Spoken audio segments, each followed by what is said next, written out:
नमस्कार, मेरे YouTube channel में आपका स्वागत है। दोस्तों, मैं बता दूं कि यूनियन पब्लिक सर्विस कमीशन ने सिविल सर्विस एग्ज़ाम 2021 के लिए एडमिट कार्ड रिलीज़ कर दिया है। तो मेरे भी पास एक उसका एग्ज़ाम्पल है एडमिट कार्ड का, जिसमें देखिए यहाँ पे आपका समय सारणी सबसे पहले मैं आपको दिखाता हूँ कि इस प्रकार से आपका समय सारणी रहेगा। इसमें आप देख सकते हैं प्रथम पत्र जो रहेगा, प्रथम पेपर, वो 9:30 बजे से लेकर 11:30 बजे के बीच होगा, 2 घंटा का समय मिलेगा। दूसरे पेपर यानी पेपर 2 का समय रहेगा 2:30 बजे से लेकर 4:30 बजे तक, ठीक है। और इसके अलावा मैं बता दूं कि परीक्षा स्थल पर प्रवेश करने के लिए ई प्रवेश पत्र यानी इसका प्रिंट आउट आपको कराना होगा। को फोटो पहचान पत्र, देखिए ई प्रवेश पत्र, ठीक है, प्रिंट आउट कराना होगा, यानी आपको लेना होगा एडमिट कार्ड, आपको प्रिंट आउट कराना है, ठीक है, along with the original photo identity card. Photo identity card original लेना है as mentioned above and black ball point pen लेना है आपको, ठीक है, इन ईच सेशन, दोनों सेशन के लिए, to secure admission to examination hall. E admit card must be preserve till the declaration of the final result. और ये जो है एडमिट कार्ड जो है, ये आपका फाइनल रिजल्ट आने तक आपको इसको संभाल करके रखना है, ठीक है।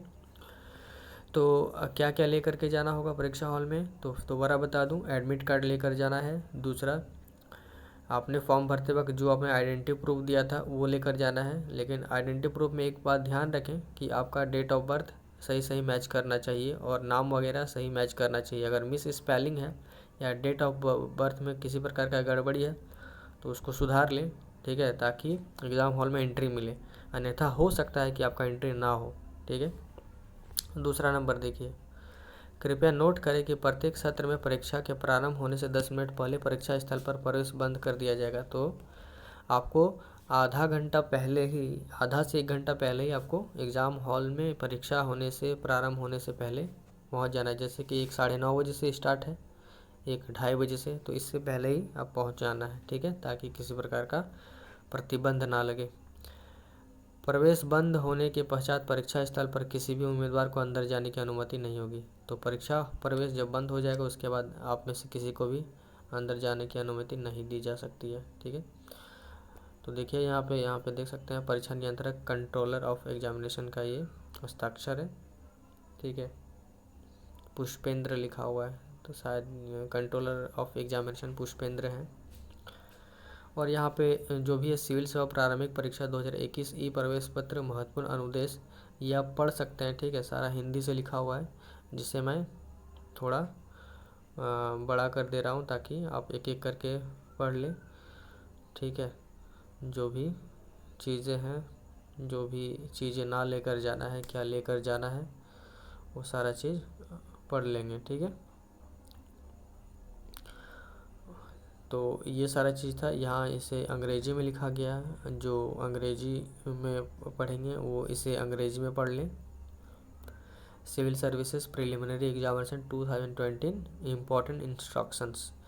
तो मैं एक बार अंग्रेजी वाला पढ़ दे रहा हूँ, ठीक है।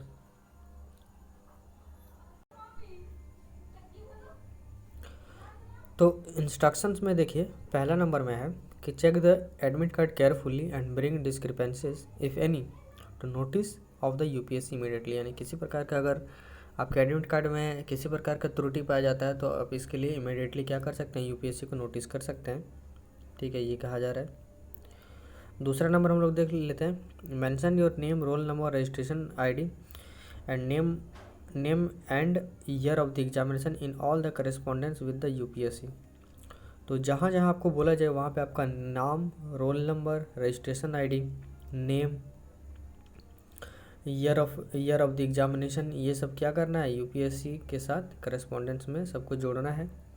3 नंबर में क्या कह रहा है, ब्रिंग द एडमिट कार्ड, यानी उसका प्रिंट आउट, यानी ठीक है प्रिंट आउट कराना है, along with the original photo identity, यानी ओरिजिनल फोटो आइडेंटिटी, जैसे आधार कार्ड अगर आप दिए हैं तो आधार कार्ड ले सकते हैं।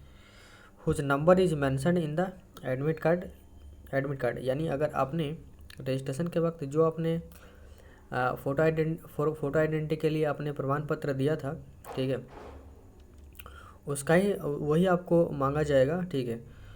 और क्या लिखा हुआ है, in each session to secure admission to the hall, ठीक है, दोनों सत्र में, यानी दोनों सेशन जो होगा, यानी प्रथम पाली में और द्वितीय पाली में जो एग्ज़ाम होगा, दोनों में ही आपका जो है आधार कार्ड मांगा जाएगा। अगर आपने आधार कार्ड दिया तो आधार कार्ड मांगा जा सकता है, पैन कार्ड दिया तो पैन कार्ड मांगा जा सकता है।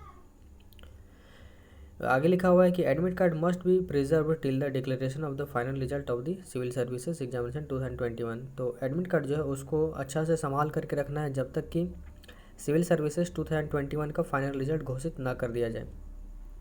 चौथा नंबर देख लीजिए, you are responsible for safe custody of the admit card. आप ही रिस्पॉन्सिबल है, यानी आप ही उसके लिए उत्तरदायी हैं कि सेफली एडमिट कार्ड को रखें। And in the event of any other person using this admit card, the onus lies on you to prove that you have not used the service of any impersonator। तो क्या आगे कहा जा रहा है कि यही कहा जा रहा है कि रिस्पॉन्सिबिलिटी आपके ऊपर है कि एडमिट कार्ड को आपको संभाल कर रखना है, ठीक है, किसी दूसरे पर्सन को यूज़ करने के लिए ये नहीं देना है, ठीक है। और ये सारा रिस्पॉन्सिबिलिटी किस पर जाता है, आप पर जाता है कि आप किस प्रकार से उसे रखते हैं संभाल करके, ठीक है।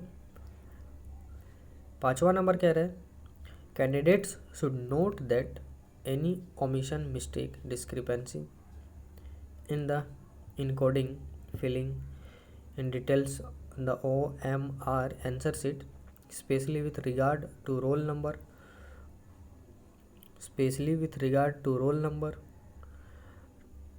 Text book series code will render the answer sheet liable for rejection. तो देखिए, ये आपको बहुत ही ज़्यादा इम्पॉर्टेंट बात है जिसे आपको ध्यान रखना है कि आप ही रिस्पॉन्सिबल हैं, ठीक है।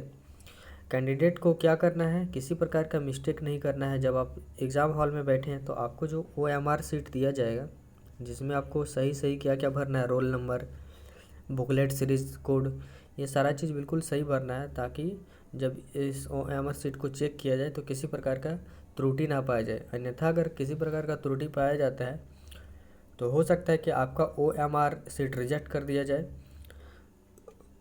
और रिजेक्शन होने पर आपका जो है आगे का जो परीक्षा का जो होगा वो आपका हो नहीं पाएगा, ठीक है, रिजेक्ट हो सकता है। तो ये सब आप ध्यान रखेंगे जब आप एग्ज़ाम हॉल में पहुँचेंगे। छठा नंबर देखिए क्या कह रहा है, please note that entry into the examination venue shall be closed 10 minutes before the schedule of commencement of the examination। यानी कहा जा रहा है कि आपको ये ध्यान रखना है कि जैसे कि अगर एग्ज़ाम 9:30 बजे से स्टार्ट होगा तो आपको 10 मिनट पहले ही गेट बंद कर दिया जाएगा, यानी 9:20 में गेट बंद हो जाएगा, यानी 9:20 से पहले ही आपको अंदर चले जाना है, ठीक है। 9:20 से पहले, यानी आपको मान के चलिए कि एग्ज़ाम जो है उससे 1 घंटा पहले ही आप पहुंच के रहें, ताकि किसी प्रकार का कोई परेशानी ना हो 1 घंटा पहले, ठीक है, ये कहा जा रहा है। आगे देख लेते हैं 7 number.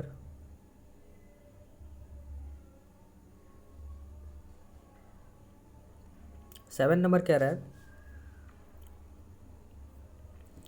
Candidates are advise to enter the examination venue well in the time for frisking, ठीक है। यानी कैंडिडेट्स को ये एडवाइस किया जाता है कि आप एग्जामिनेशन हॉल के वेन्यू में अच्छी तरह से टाइम से अंदर चले जाएं, ठीक है, ताकि किसी प्रकार का ये ना हो, आपका रिजेक्शन ना हो, यानी आपको गेट से बाहर ना किया जाए, इसलिए टाइम से पहले पहुंच जाएं, अच्छा रहेगा।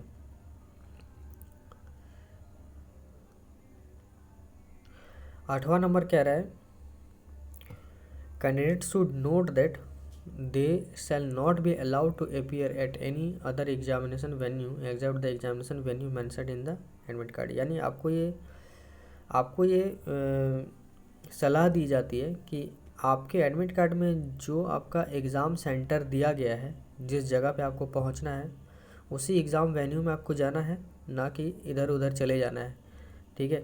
ऐसा नहीं हुआ कि आप कराची में दिया है और रांची के जिस विद्यालय में आपका एग्ज़ाम पड़ा है वो ना दे करके आप किसी अन्य विद्यालय में चले जाएं, तो फिर ऐसे में आपका एग्ज़ाम नहीं हो पाएगा, आपका जो कैंडिडेचर है वो रिजेक्ट कर दिया जाएगा। 9वां नंबर क्या है, read the special instructions for candidates admitted to the examination, जो भी स्पेशल इंस्ट्रक्शंस उसको पढ़ना है, ठीक है। Candidate admitted to the examination given in the rules for the examination, तो जो भी एग्जामिनेशन का रूल्स है वो आपको अच्छा से पढ़ लेना है। Available in the examination notice, जो कहाँ पे मिलेगा आपको एग्जामिनेशन नोटिस में। अब ये एग्जामिनेशन नोटिस कहाँ मिलेगा, पोस्टर मिलेगा आपको एग्ज़ाम हॉल में जहाँ पे आप पहुँचेंगे, ठीक है। Containing instructions displayed outside the examination venue, तो एग्जामिनेशन वेन्यू जहाँ पे रहेगा उसके बाहर ही एक पोस्टर साटा जाएगा, उस पोस्टर को आप ध्यान से पढ़ लेंगे, ठीक है। वहीं पे आपका सारा जो है कहाँ एग्ज़ाम वेन्यू के किस रूम में पहुंचना है एग्ज़ाम देने के लिए, ठीक है। फर्स्ट फ्लोर होगा, सेकंड फ्लोर होगा, जो भी है वो सारा उसमें दिया हुआ रहेगा, कौन सा रोल नंबर कहाँ है, वो रोल नंबर वाइज आपको सारा इंस्ट्रक्शन फॉलो करना होगा। 10 नंबर देख लेते हैं। Your candidature to examination is provisional, तो आपका जो कैंडिडेचर है एग्जामिनेशन के लिए वो प्रोविजनल होगा, माने ओरिजिनल नहीं है, प्रोविजनल है, ठीक है। आगे लिखा हुआ है candidate should not be possessed of और यूजिंग एनी मोबाइल फ़ोन, यानी आपको यहाँ पे मोबाइल फ़ोन के लिए मना किया जा रहा है, ठीक है। पेजर और एनी इलेक्ट्रॉनिक इक्विपमेंट और प्रोग्रामेबल डिवाइस, तो ये सब आपको नहीं लेकर जाना है, किसी भी प्रकार का इलेक्ट्रॉनिक डिवाइस। और स्टोरेज मीडिया लेकर नहीं जाना है, लाइक पेन ड्राइव लेकर नहीं जाना है, स्मार्ट वॉच नहीं लेकर जाना है, ठीक है। कैमरा, ब्लूटूथ डिवाइस ये सब नहीं लेकर जाना है, ठीक है। अगर आप ये सब लेकर जा रहे हैं तो आप अगल बगल में अगर किसी दुकान वगैरह में जहाँ बैग वगैरह जमा होता है वहाँ आप जमा कर देंगे, ठीक है, मोबाइल के साथ, ठीक है। अगला देख लेते हैं 12 नंबर।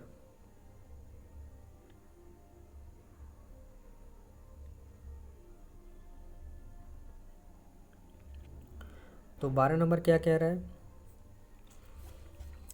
यूज़ ऑफ नॉर्मल और simple wrist watches bye candidates is allowed inside the examination, यानी जो नॉर्मल वॉच होता है ना वो आप यूज़ कर सकते हैं, हैंड वॉच, रिस्ट वॉचेस जो कलाई में पहना जाता है। However, use of watches fitted with any special accessories that might be used as communication devices or smart watches is strictly prohibited, and candidates are not allowed to take such watches into the examination room। यानी आप simple जो watch आता है वो आप लेकर के जाएं, स्मार्ट वॉचेस वगैरह ना लेकर जाएं, या लेकर जाते हैं तो उसे अंदर हॉल में प्रवेश नहीं दिया जाएगा।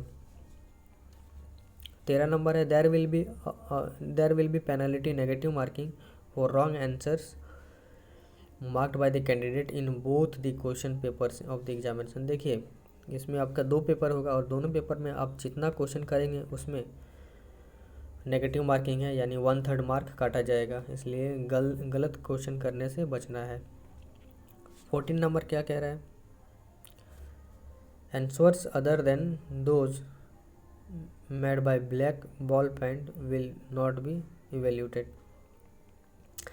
तो आप जब आंसर करेंगे तो उसमें अगर ब्लैक बॉल पॉइंट पेन से करते हैं तो वो इवेल्यूएट नहीं किया जाएगा, इसलिए जो आपको कहा गया है ब्लू बॉल पॉइंट पेन उसी से आपको करना है, ठीक है।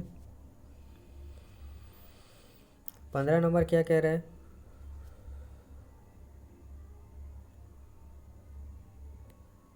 क्या कहा जाए, answer other than those made by black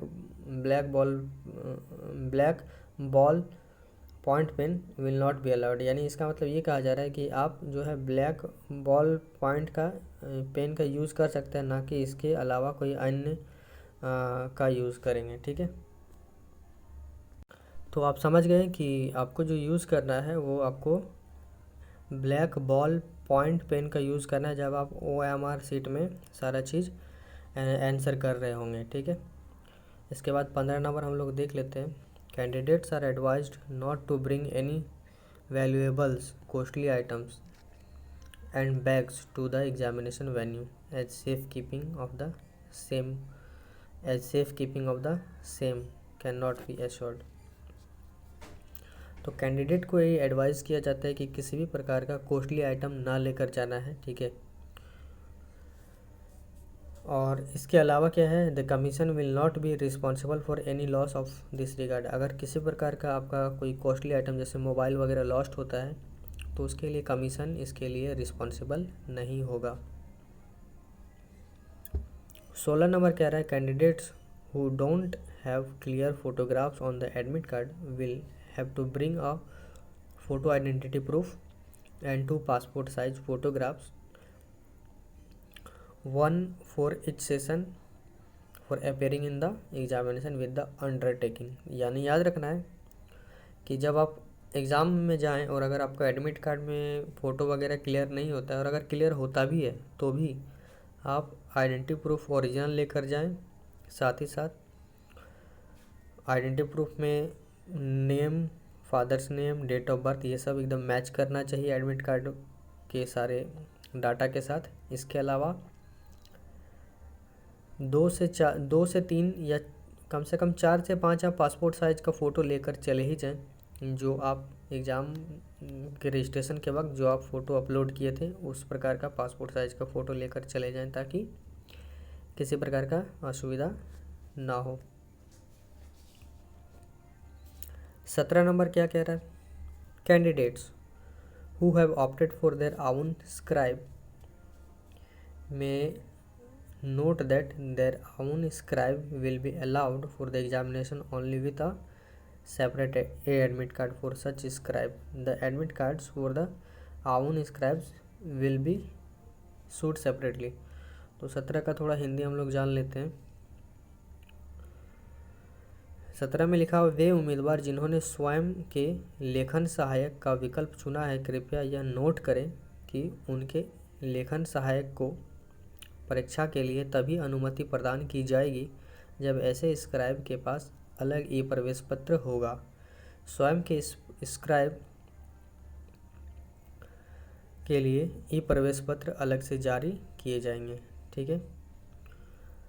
उसके बाद हम लोग 18 नंबर देख लेते हैं।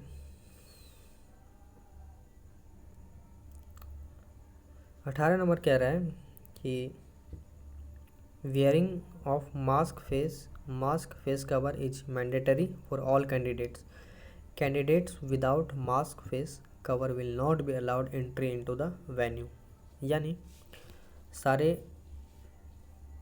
अभ्यर्थियों को ये कहा जा रहा है कि आपको फेस मास्क पहन के आना है, ठीक है, ये मैंडेटरी है, अन्यथा आपको एग्ज़ाम हॉल में प्रवेश नहीं दिया जाएगा। 19 नंबर क्या कह रहा है, candidates however will have to remove their mask for verification whenever required by the examination functionaries. तो जब आपको कहा जाए कि आप अपना फेस मास्क उतारिए अपना वेरिफिकेशन कराने के लिए, तो वेरिफिकेशन कराने के लिए आप फेस मास्क उस वक्त उतार सकते हैं, बाकी टाइम आपको लगा कर रखना है। 20 नंबर क्या कह रहा है, candidates may carry his her own hand sanitiser in transparent बोतल। तो एक साफ़ सुथरा ट्रांसपेरेंट बोतल में आप अपना सैनिटाइज़र ले जा सकते हैं, ठीक है, जो छोटा साइज का होना चाहिए।